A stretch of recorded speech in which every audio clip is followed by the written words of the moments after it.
So far, we've defined inflation and we've set out a basic theory of inflation called the quantity theory that says that inflation is primarily due to changes in the money supply. If the money supply growth is rapid, inflation will be rapid. If money supply growth is slow, inflation will be slow. Why do we care about inflation? If prices are going up at the same rate that my wage is going up, there's not really a problem, I guess, right? Well, there are actually a few problems, even if your wages are rising at the same rate as the rate of prices increasing. There's 4 problems that we'll discuss: price confusion, money illusion. Second is how inflation redistributes wealth. The third is how inflation interacts with other taxes. And the fourth is how difficult it is to stop inflation. Price confusion means that inflation makes price signals more difficult to interpret. If a firm or a consumer does not always know if the price of a product is increasing because of increased demand or simply as a result of a high level of inflation or money growth.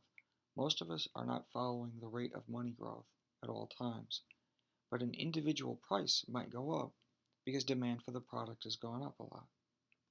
So demand for the product can rise because people want the product a lot because the preferences for it have increased or their incomes have risen. But you may not know if the increase is general or not. And you want to know that, particularly if you're a firm deciding whether to increase output or not. So there's confusion that arises because you don't know the source of the price increase. And it's important to know the source of the price increase in order to figure out what your best decision should be as a response. Money illusion means that people mistake changes in nominal prices for real prices. So you think that something may be becoming more valuable, therefore you may invest in it, and you could find out, well, this is just a nominal price change, everything's price was rising. Next post, you realize that you've just made a mistake. The results is resources are wasted, mistakes are made in decisions.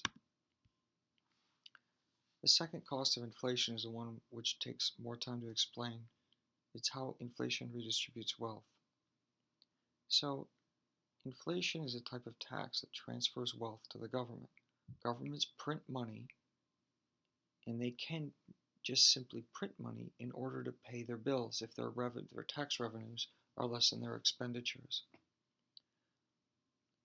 So, on the one hand, inflation is redistributing wealth from consumers and firms to the government. You're getting paid when you sell something to the government, if you're a firm that sells to the government, in money that's worth less than what it was yesterday. Inflation redistributes wealth among the public, especially from debtors to creditors. From creditors to debtors. If there's high inflation, you're better off being a debtor, and you're worse off being a creditor. And we'll talk about that now.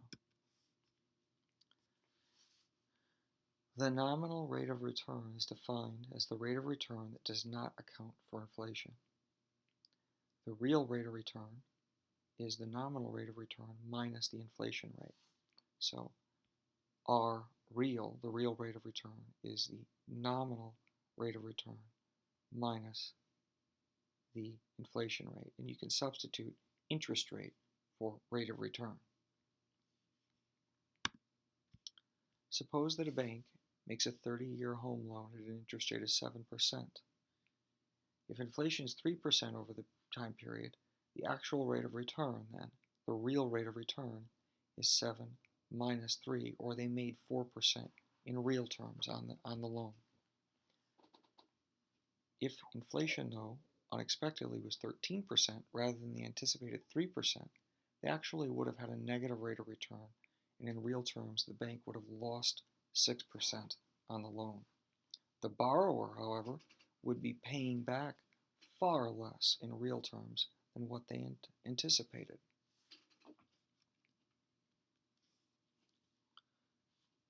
What happens if people expect inflation to go up?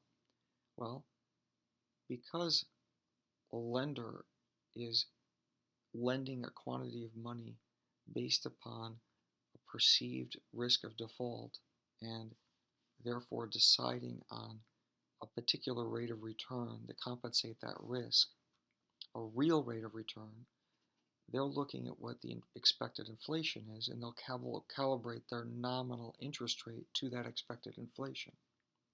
This is the so-called Fisher effect, that the nominal interest rate will be set based upon an equilibrium real rate of return plus the expected rate of inflation.